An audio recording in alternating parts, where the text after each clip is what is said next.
Subscribe करिए hifi study channel को, bell icon को प्रेस कीजिए लेटेस्ट वीडियो अपडेट सबसे पहले पाने के लिए। Hello friends, welcome back hifi study changing the way of education. Friends, आज की हम साइंस के टॉपिक में डिस्कस करने वाले हैं कार्य और ऊर्जा। ये आपके बुक का चैप्टर नंबर 3 है। ये चैप्टर नंबर 3 है आपके बुक का। क्या है? कार्य और ऊर्जा, यानी कि वर्क एंड एनर्जी। तो इस टॉपिक को आज हम पूरा अच्छे से डिस्कस करने वाले हैं। तो आप लोग वीडियो को ज़्यादा से ज़्यादा शेयर कर दीजिए ताकि जो आपके साथी अभी तक वीडियो से नहीं जुड़ सके हैं वो भी वीडियो से जुड़ सकें और इस टॉपिक का आनंद ले सकें। ये टॉपिक बहुत ज़्यादा इंपॉर्टेंट है। इससे न्यूमेरिकल भी क्वेश्चन न्यूमेरिकल भी पेपर में आ जाते हैं। तो अगर आपने इसको सही से नहीं समझा तो आप इसको लगा नहीं सकते हैं। तो इसके लिए आपको लेक्चर को पूरा अंत तक जरूर देखना होगा। और जो नए व्यूअर मेरी वीडियो देख रहे हैं वो अभी कुछ भी नहीं करेंगे, एकदम अंत में जब उनको वीडियो सबसे अच्छा लगे तब वीडियो को लाइक करेंगे और चैनल को सब्सक्राइब करेंगे। अब चलिए स्टार्ट करते हैं हम लोग अपने टॉपिक को। सबसे पहले बात करेंगे कार्य। ये कार्य होता क्या है? कार्य होता क्या है? तो हम लोग अगर ऐसी बात करें कार्य होता क्या, हम कोई काम करते हैं भाई, कोई काम करते हैं तो हमको, जैसे मैंने कह दिया मैं पढ़ा रहा हूँ तो मैं भी तो एक कार्य कर रहा हूँ। तो कार्य और ऊर्जा इन दोनों में बहुत घनिष्ठ संबंध है। कार्य और ऊर्जा में बहुत घनिष्ठ संबंध है। कैसा है घनिष्ठ संबंध? अगर आप कोई भी कार्य करेंगे, अगर आप कोई भी कार्य करेंगे तो आपकी ऊर्जा व्यय होगी, खत्म होगी ऊर्जा। तो आप ऊर्जा को दोबारा से लेने के लिए क्या करेंगे? भोजन ग्रहण करेंगे, यानी ऊर्जा लेंगे। ऊर्जा लेने के बाद फिर से आप कार्य करने में सक्षम होंगे। सपोज दिन मैंने कह दिया कि कोई किसान जो है वो फील्ड में काम कर रहा है, खेत में काम कर रहा है, तो काम करते करते वो थक जाएगा। एक समय ऐसा आएगा कि वो थक जाएगा। कैसे हो जाता है? क्योंकि उसकी जो ऊर्जा होती है, ऊर्जा वो नष्ट हो जाती है। कार्य करते करते उसकी ऊर्जा नष्ट हो जाती है और वो कार्य नहीं कर सकता। लेकिन वो दोबारा से कार्य करने के लिए, अगर उसको दोबारा से कार्य करना पड़ेगा तो उसको ऊर्जा लेना पड़ेगा, उसको ऊर्जा लेना पड़ेगा। ऊर्जा किससे मिलती है? तो ऊर्जा आपको पता है भोजन से मिलती है। उसे भोजन ग्रहण करना पड़ेगा। जैसे वो भोजन ग्रहण करेगा उसको ऊर्जा मिलेगी और वो कार्य करने में फिर से सक्षम हो जाएगा। तो इसलिए कार्य और ऊर्जा का बहुत घनिष्ठ संबंध है। यूँ कह लें तो कार्य और ऊर्जा इन दोनों को आपस में अगर नहीं रखेंगे तो ये सब हमारा काम जो हो रहा है ये सब करना पॉसिबल नहीं होगा। क्लियर है ना? तो कार्य हमने क्या सीखा कि कार्य क्या होता है? कार्य वो होता है जिससे हमारी ऊर्जा व्यय होती है। ये तो बात हो गई समझने वाली। भाई जो कोई हम कार्य करेंगे तो वो हमारी सब भौतिक ही तो कार्य होंगे, सब भौतिक ही तो कार्य होंगे। तो ऐसे यानी कार्य हमारी जो है, कार्य करना एक ऐसी भौतिक राशि है जिसमें ऊर्जा व्यय होती है। ये तो परिभाषा हो गई हमारी तरफ से। लेकिन एक वैज्ञानिक थे, एक आपके साइंटिस्ट थे, जेम्स जूल नाम के एक साइंटिस्ट थे। उन्होंने इसकी परिभाषा दी है कि कार्य वह भौतिक राशि है, कार्य वह भौतिक राशि है, कार्य वह भौतिक राशि है, कार्य वह भौतिक राशि है जिससे किसी वस्तु पर बल लगाकर, जिससे किसी वस्तु पर बल लगाकर, किसी वस्तु पर बल लगाकर, अगर किसी वस्तु पर बल लगाएंगे तब क्या होगा? किसी वस्तु पर बल लगाकर उसकी दिशा को विस्थापित कर देता है, उसकी दिशा को विस्थापित कर देता है, विस्थापित कर देता है, विस्थापित कर देता है। तो ये हमारी जो देखिए ये तो परिभाषा हो गई लिखने वाली, मैंने इसलिए यहाँ पर बता दी। लेकिन आप समझोगे कैसे? सपोज देन मैंने कह लिया ये मेरा एक मार्कर है, ये मेरा एक मार्कर है। अगर मैं यहाँ से नीचे से इसके बल लगाऊंगा, नीचे से मैं इससे बल लगाऊंगा, ऐसे मैंने बल लगाया तो मैंने देखा कि मार्कर हमारा यहाँ पर था। यहाँ से समझो, अच्छे समझो, ये मार्कर हमारा रखा है। मार्कर मैंने क्या किया? नीचे से बल लगाया। तो मैंने जब नीचे से बल लगाया, जिसको हम फोर्स बोलते हैं, बल लगाया, तो ये मार्कर मेरा ऊपर चला गया। कहने का मतलब मार्कर मेरी वस्तु थी, तो मार्कर की वस्तु यानी कि वस्तु की स्थिति में परिवर्तन हुआ, विस्थापन हुआ, वस्तु विस्थापित हुई। तो इसी को कार्य कहते हैं। कार्य किसे कहते हैं? तो कार्य वह भौतिक राशि है जो जिस पर बल लगाकर उसकी दिशा में परिवर्तन किया जा सकता है। क्लियर है इतना? तो ये परिभाषा आप लोग याद रखना। और ये भी याद रखना कार्य की खोज किसने की? तो वो जेम्स जूल ने किया था, जेम्स जूल ने किया था। और जूल से आपको यह भी याद रखना है कि कार्य का जो मात्रक होता है एसआई मात्रक वो जूल होता है। ये क्वेश्चन 1 नंबर में पूछा जा सकता है कि कार्य का एसआई मात्रक क्या होता है। तो कार्य का जो एसआई मात्रक होता है वो जूल होता है। क्या होता है? जूल होता है। अभी मैं इसको और अच्छे से डिस्कस कराऊंगा कि जूल क्यों कहते हैं इसे। बस आप पहले आप वर्क समझ लीजिए, कार्य समझ गए।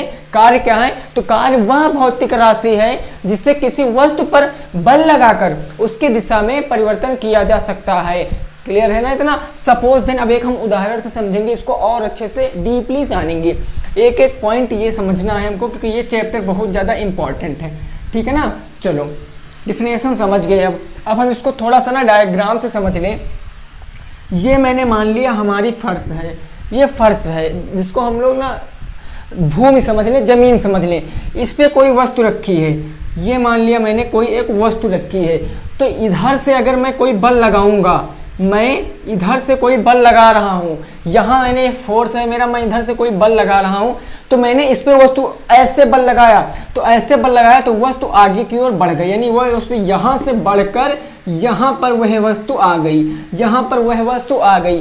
तो कहने का मतलब जब मैंने बल लगाया, ये हमारी वस्तु है कि नहीं है? कोई वस्तु है। जब मैंने किसी वस्तु पर बल लगाया तो बल की दिशा में परिवर्तन हो गया और वस्तु हमारी कहाँ आ गई? यहाँ पर आ गई। इसमें क्या हुआ? वस्तु विस्थापित हो गई, जिसको हम एस से कहते हैं। विस्थापन को हम लोग एस से कहते हैं। मैं हिंदी में भी लिख दूँ, नहीं कंफ्यूज जाओगे। ये विस्थापित हो गई वस्तु हमारी।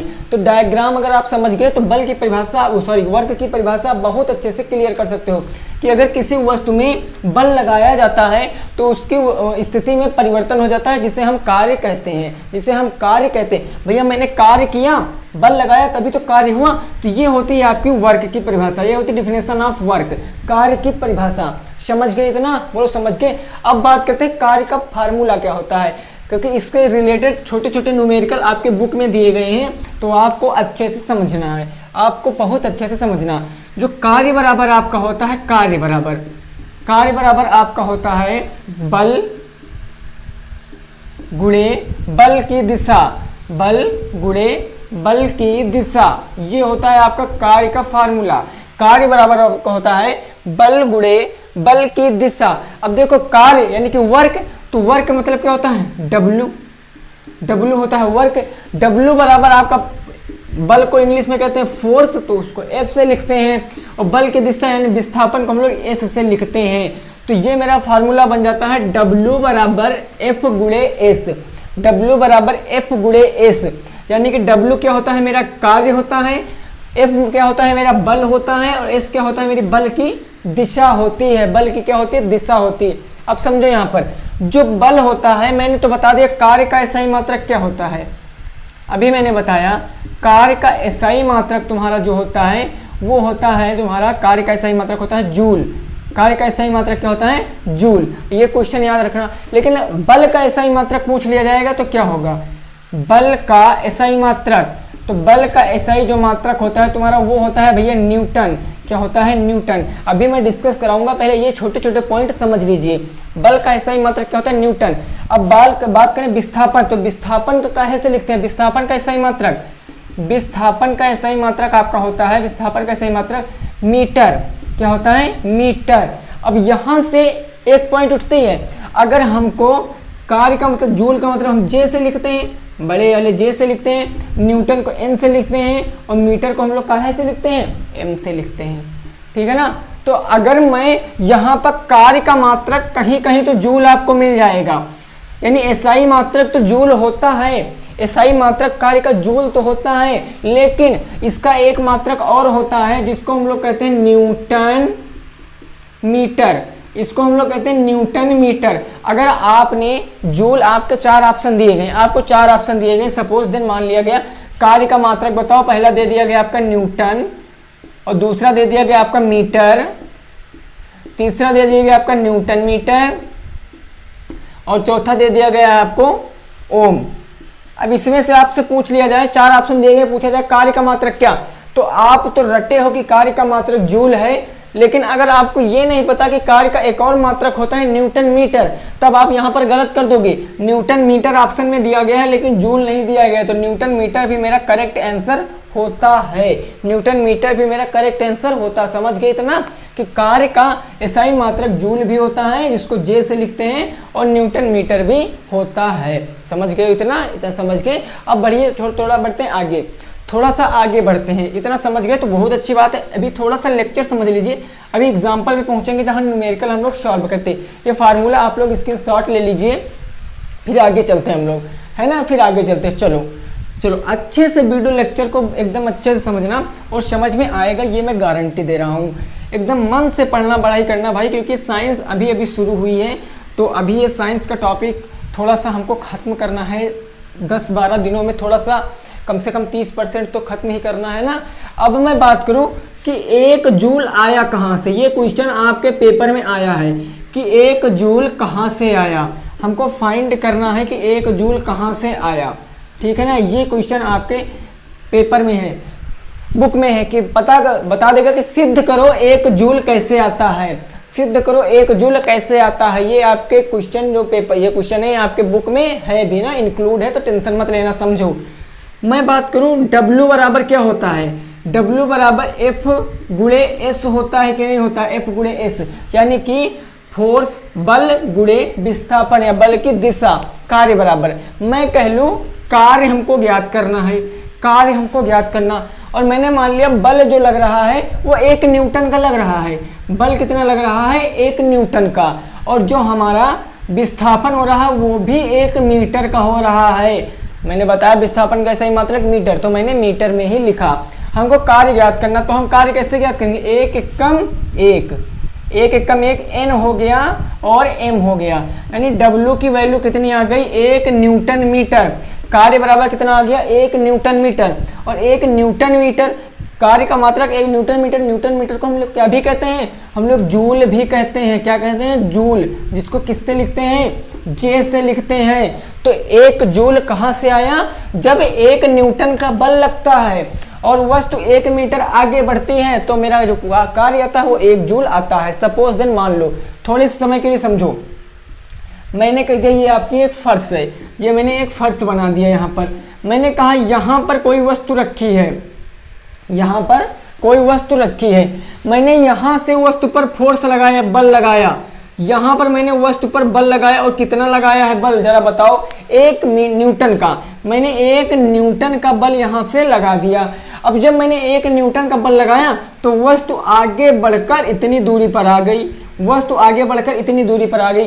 तो जब 1 न्यूटन का हमने बल लगाया तो वस्तु भी 1 मीटर बढ़ गई, 1 मीटर बढ़ गई। तो मेरा कार्य कितना हो जाएगा, 1 एकम 1, यानी 1 जूल मेरा काम हो जाएगा कि नहीं हो जाएगा, 1 जूल मेरा काम हो जाएगा कि नहीं हो जाएगा। तो अगर 1 जूल आपसे पूछ लेगा कि सिद्ध करके बताओ 1 जूल कहाँ से आया, तो आपको केवल इतना सिद्ध करना है। और ये 1 नंबर में हो सकता है पूछ भी ले आपके पेपर में, ये हो सकता है 1 नंबर में पूछ भी ले। करना कुछ नहीं, लिखना इतना है, 1 नंबर फ्री के दे के जाएगा। बोलो क्लियर, इतना ना, इतना समझ गए। अब चलिए हम लोग बात करेंगे कि हमारा जो एनर्जी होता है वो क्या होता है। एनर्जी यानी ऊर्जा जो होती है हमारी क्या होती है, इतना समझ गए। अब हम बात करेंगे ऊर्जा की। कार्य से रिलेटेड इतने ही फैक्ट थे, लेकिन अभी क्वेश्चन लगाएंगे, समझना, अभी क्वेश्चन लगाएंगे उससे। सो फाइनली फ्रेंड्स, हम लोग आ चुके हैं अपने ऊर्जा के टॉपिक के ऊपर। किस टॉपिक के ऊपर, ऊर्जा के टॉपिक के ऊपर। कार्य को हमने अच्छे से समझा, जो जो इंपॉर्टेंट पॉइंट थे वही मैंने आपको बताया। ज़्यादा हमको विस्तार से जानने की जरूरत नहीं है, क्योंकि ज़्यादा दिया भी नहीं गया। आपको पता है फिजिक्स का टॉपिक है और ये टॉपिक इंटर तक होता है, इसको तो बहुत हार्ड तरीके से आपको समझना पड़ेगा। लेकिन क्यों मैं इतना हार्ड समझूं, मुझे लेवल में जितना है मैं उतना ही समझूंगा, क्योंकि फिजिक्स जो होती है टफ होती है, ये आप लोगों को क्लियर होगा, बहुत अच्छे से आप लोग जानते होंगे, ठीक है ना। अब बात करें ऊर्जा की। ये ऊर्जा क्या होता है, तो भैया जो कार्य करने की कुल क्षमता होती है ना, किसकी, कार्य करने की कुल क्षमता, कार्य करने की कुल क्षमता, कुल क्षमता वही मेरी ऊर्जा होती है। क्षमता को वही मेरी क्या होती है, ऊर्जा होती है। क्या होती है, ऊर्जा होती है। कार्य करने की कुल क्षमता को क्या कहते हैं हम लोग, ऊर्जा कहते हैं। भाई कार्य जो करेंगे, मैंने कह दिया तुम्हारी क्षमता है कि तुम एक दिन में 5 घंटे पढ़ सकते हो, एक दिन में 5 घंटे पढ़ सकते हो। तुम्हारी बस इतनी क्षमता है कि तुम एक दिन में 5 घंटे पढ़ सकते हो, तो ये जो ऊर्जा हुई यही तुम्हारी ऊर्जा हो जाएगी। ये जो क्षमता हुई कार्य करने की यही तुम्हारी ऊर्जा हो जाएगी, कि जो तुम एक दिन में तुम अपनी क्षमता के हिसाब से जितना काम करोगे ना वही तुम्हारी ऊर्जा हो जाएगी, वही ऊर्जा हो जाएगी। क्लियर इतना? अब ऊर्जा का जो एसआई मात्रक होता है, ऊर्जा का एसआई मात्रक, ऊर्जा का एसआई मात्रक जो होता है वो भी जूल होता है। ऊर्जा का एसआई मात्रक भी जूल होता है। अब यहाँ से बहुत से लोग कंफ्यूज होता है कि सर कार्य का भी आपने बताया यार एसआई मात्रक जूल होता है, कार्य का भी एसआई मात्रक जूल होता है और ऊर्जा का भी एसआई मात्रक जूल होता है। तो बिल्कुल करेक्ट बताया, जो जूल है वो ऊर्जा का भी एसआई मात्रक होता है और कार्य का भी एसआई मात्रक होता है। कंफ्यूज मत होना, अगर ऊर्जा का पूछेगा तब भी मेरा राइट आंसर जूल हो जाएगा, कार्य का पूछेगा तब भी मेरा राइट आंसर जूल हो जाएगा। लेकिन कब?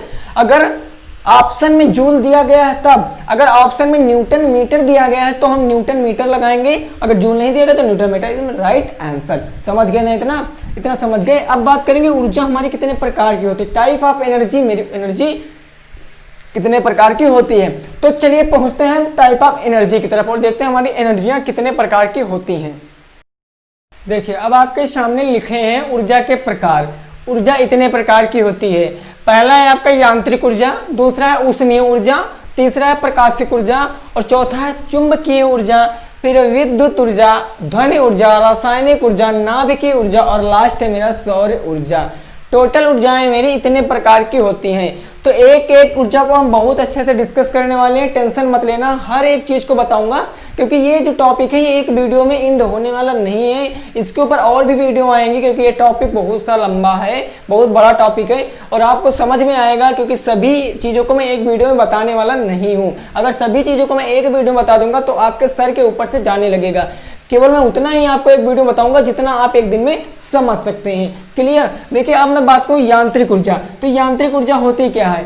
यांत्रिक ऊर्जा होती क्या है? तो वह वस्तु, यानी वस्तु की जिसकी अपनी गति होगी, अगर वस्तु कोई होगी, वस्तु की अपनी गति, दिख रहा है ना सबको, वस्तु की गति होगी और वस्तु की क्षमता, वस्तु की जो अपनी गति होगी और जो अपनी क्षमता होगी वह हमारी यांत्रिक ऊर्जा कहलाती है। वस्तु पर जो कार्य करेंगे तो वहां से हमारी यांत्रिक ऊर्जा कहलाएगी। कब? जब किसी वस्तु की अपनी खुद की गति होगी, किसी वस्तु पर अपने खुद की गति होगी और उसमें क्षमता भी होगी खुद की, तो उस प्रकार की ऊर्जा को हम लोग यांत्रिक ऊर्जा कहते हैं। क्लियर? यांत्रिक ऊर्जा कहते हैं। अभी केवल थोड़ा थोड़ा समझ लीजिए, अभी बहुत अच्छे से आपको मैं यहाँ पर डिफिनेशन लिख कर बताऊंगा, दिक्कत ना लेना। तो यांत्रिक ऊर्जा समझ में आ गए। यांत्रिक ऊर्जाएं आपकी दो प्रकार की होती हैं। यांत्रिक ऊर्जा आपकी दो प्रकार की होती है। फर्स्ट होती है आपकी स्थितिज ऊर्जा, पहली होती है आपकी स्थितिज ऊर्जा और दूसरी होती है आपकी स्थितिज ऊर्जा, दूसरी होती है आपकी गतिज ऊर्जा,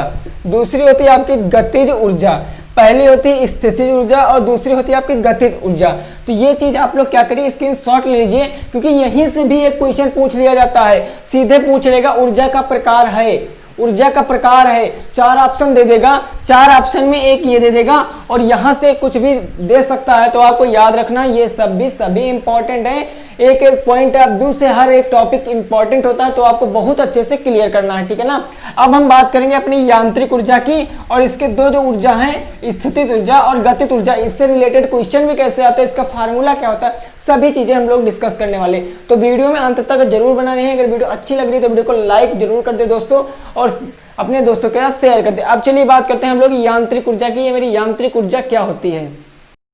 देखिए अब हम लोग बात करेंगे यांत्रिक ऊर्जा। जैसा कि मैंने अभी आपको बताया भी कि यांत्रिक ऊर्जा कौन सी ऊर्जा होती है, तो जिसमें खुद अपनी गति होती है और अपनी स्थिति होती है, क्षमता होती है, उसी को हम लोग यांत्रिक ऊर्जा कहते हैं। तो ठीक उसी प्रकार किसी वस्तु की अपनी गति और स्थिति के कारण उसमें अगर निहित होती है तो भैया उसी को हम लोग यांत्रिक ऊर्जा बोलते हैं। क्लियर? यांत्रिक ऊर्जा बोलते हैं। अब यांत्रिक ऊर्जाएं कितने प्रकार की होती है?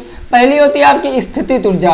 पहली क्या होती है आपकी स्थितिज ऊर्जा। अब ये स्थितिज ऊर्जा क्या होती है? या अभी स्थितिज ऊर्जा क्या होती है? अच्छा, कभी आपने कुछ देखा है, अगर पृथ्वी पर जो बल लगता है उसे कौन सा बल कहते हैं? जब कोई वस्तु पृथ्वी की ओर सभी वस्तुएं क्यों आकर्षित होती है, क्यों गिरती है, उसे कौन सा बल आकर्षित करता है? तब आप लोग कहोगे सर उसे गुरुत्वीय बल आकर्षित करता है। अगर मैं पेन ऐसे नीचे डालूंगा तो ये पेन नीचे आएगा, नीचे आकर्षित करता है। किस कारण? यहाँ पर पृथ्वी पर गुरुत्वीय बल है। तो उसी प्रकार अगर ये कोई वस्तु हमारी रखी है पृथ्वी के ऊपर, अगर हम इसको ऊपर की ओर बल लगाएंगे, पृथ्वी के अपोजिट अगर बल लगाते हैं, उल्टा बल लगाते हैं गुरुत्वीय बल के, तो उसी को हम लोग स्थितिज ऊर्जा कहते हैं। नहीं समझे? अरे भाई समझो, ये आपकी भूमि है, भूमि, यहाँ पर कोई वस्तु रखी है, यहाँ पर मैंने समझ लिया एक ईंट का पत्थर रखा है, एक यहाँ पर स्टोन रखा है, पत्थर रखा है। तो ये पत्थर क्या है? पृथ्वी पत्थर को अपनी ओर आकर्षित कर रही ना, पृथ्वी पत्थर को अपनी ओर खींचे तभी तो ये पत्थर यहाँ पर रखा। लेकिन मैं जाऊंगा और इस पत्थर को ऐसे पकड़ूंगा और इस पत्थर के ऊपर लगाऊंगा बल। कहाँ लगाऊंगा? ऊपर दिशा की ओर मैं बल लगाऊंगा, ऐसे ऊपर दिशा की ओर। तो ये मैं यहाँ से इस पत्थर को यहाँ पर ले आऊंगा, मैं इस पत्थर को यहाँ पर ले आऊंगा, पृथ्वी इसको नीचे खींच रही है और हम इसको ऊपर की ओर बल लगा रहे हैं। कहने का मतलब गुरुत्वीय बल के जस्ट अपोजिट बल लगा रहे हैं। तो इसी को हम लोग कहते हैं स्थितिज ऊर्जा। क्या कहते हैं? स्थितिज ऊर्जा। कहने का मतलब ऐसी ऊर्जा जो वस्तु की गति और स्थिति में निहित होती है। किसमें? वस्तु की गति और स्थिति में, वस्तु की गति और स्थिति में, किसमें? स्थिति में निहित होती है, निहित होती है, उसे हम लोग क्या कहते हैं? स्थितिज ऊर्जा कहते हैं। भाई गति का मतलब अगर वस्तु ऊपर की ओर जा रही है तो उसको हम गति में कर रहे हैं कि नहीं कर रहे हैं? भाई गति में कर रहे हैं। स्थिति, वस्तु जमीन पे, स्टोन जमीन पे पत्थर रखा था, उसको मैंने उठा दिया, तो निहित होता है, उसी को क्या कहते हैं हम लोग भैया? स्थिति ऊर्जा कहते हैं। अगर आपने डायग्राम से एक बार समझ लिया तो ये आपको लिखना बहुत आसान लगेगा। सेकंड मेरा क्या आता है? गतिज ऊर्जा। क्या आता है? गतिज ऊर्जा। अब ये गतिज ऊर्जा क्या होता है समझो। गतिज ऊर्जा, बंदूक में गोली लगती है ना, बंदूक में, चलिए मैं एक यहाँ पर बंदूक बना भी देता हूँ ताकि आपको समझ में आ जाए, ठीक है ना। चलो यहाँ पर मैंने ऊपर थोड़ा सा साफ कर दिया, मैं यहाँ पर अच्छे से आपको समझाऊंगा। सपोज देन मैंने कह दिया ये मेरी एक बंदूक है ना, ये मेरी एक बंदूक है, मैंने कह दिया ये मेरी एक बंदूक है। तब जो बंदूक से हम गोली मारेंगे, निशाना लगाते हैं, गोली मारेंगे, तो ये गोली मैंने यहाँ से चला दिया तो ये गोली यहाँ से जाएगी और यहाँ पर हमारा टारगेट है, यहाँ पर हमारा क्या है? टारगेट है यहाँ पर। तो ये गोली यहाँ से आएगी, ऐसे ऐसे करके गोली आएगी और एक समय ऐसे आएगा कि गोली इस टारगेट में धंस जाएगी। क्या होगा? टारगेट में धंस जाएगी। तो इसी को हम लोग बोलते हैं स्थितिज ऊर्जा। यहाँ पर वस्तु में, टारगेट में कोई परिवर्तन नहीं हो रहा है, यहाँ पर टारगेट में कोई परिवर्तन हो रहा है? नहीं हो रहा, वो अपने जगह पर विद्यमान है, लेकिन गति में परिवर्तन हो रहा, गोली की गति में परिवर्तन हो रहा। गोली कभी यहाँ थी तो कभी यहाँ, ऐसे करके यहाँ बढ़ते बढ़ते चली गई, टारगेट में धंस गई। तो इसी को बोलते हैं हम लोग गतिज ऊर्जा। कहने का मतलब गति के साथ निहित होता है, गति के साथ, यानी वस्तु की गति के साथ निहित होता है, उसे हम लोग क्या कहते हैं? गतिज ऊर्जा कहते हैं। निहित होता है उसे हम लोग गतिज ऊर्जा कहते हैं। आप लोग एग्जाम्पल भी दे सकते हैं कि जैसे एक बंदूक की गोली अगर अपने टारगेट की तरफ जाती है तो वह अंततः वहां पर जाकर धंस जाती है, इसी को हम लोग गतिज ऊर्जा बोलते हैं। स्थितिज ऊर्जा किसे बोलते हैं? तो वस्तु की गति और स्थिति में निहित होती है, उसे स्थितिज ऊर्जा बोलते हैं। तो आई होप कि आपको ये सब चीजें क्लियर हो गई होंगी। अब यहाँ से देखो, अभी खत्म नहीं हुआ, लेकिन जितना पढ़े हैं आज की वीडियो में उसका एक थोड़ा सा रिविजन कर लें, थोड़ा सा आकलन कर लें कि इनमें क्वेश्चन कैसे पूछे जाते हैं। पहला क्वेश्चन तो आपसे पूछ लिया जाएगा कि कार्य का एसआई मात्रक क्या होता है। तो कार्य का एसआई मात्रक आपका जूल होता है और कार्य का एसआई मात्रक एक और होता है न्यूटन प्रति मीटर, या न्यूटन मीटर उसको कहते हैं। अब बात करेंगे हम लोग कार्य का फार्मूला क्या होता है। तो W बराबर F गुणे S, ये होता है हमारा कार्य का फार्मूला, यानी कि कार्य बराबर होता है बल गुणे बल की दिशा। और अब हम लोग बात करेंगे ऊर्जा की। तो ऊर्जा का भी हमारा जो एसआई मात्रक होता है वो जूल होता है। क्लियर है इतना? तो इन्हीं सब क्वेश्चन, अब यहाँ से क्वेश्चन ऐसे भी पूछ लेगा कि स्थितिज ऊर्जा और गतिज ऊर्जा में क्या डिफरेंट है। तो स्थितिज ऊर्जा कि वस्तु की गति और स्थिति के साथ चलती है, लेकिन जो गतिज ऊर्जा है केवल गति के साथ निहित होता है, ये मेरा अंतर है। तो चीजें क्लियर है। तो आई होप कि आपको इतना समझ में आ गया होगा। अगर इतना समझ में आया है तो बहुत अच्छी बात है। ये मेरा जो था ये क्लास 1 थी भैया, इस चैप्टर की पहली क्लास थी। ये दूसरी क्लास आपको कल मिलेगी, इसी से आगे हम लोग डिस्कस करने वाले हैं। तो वीडियो अच्छी लगी है तो वीडियो कर देना लाइक। साथ में जो मेरे नए व्यूअर वीडियो को देख रहे थे, अगर उनको वीडियो अच्छी लगी है, समझ में आई है, तो चैनल को सब्सक्राइब कर लेंगे, बेल आइकन को भी प्रेस कर लेंगे। मिलते हैं नेक्स्ट वीडियो के साथ जो कि है मेरी 8 बजे मैथ की क्लास। तब तक के लिए जय हिंद, जय भारत और वंदे मातरम।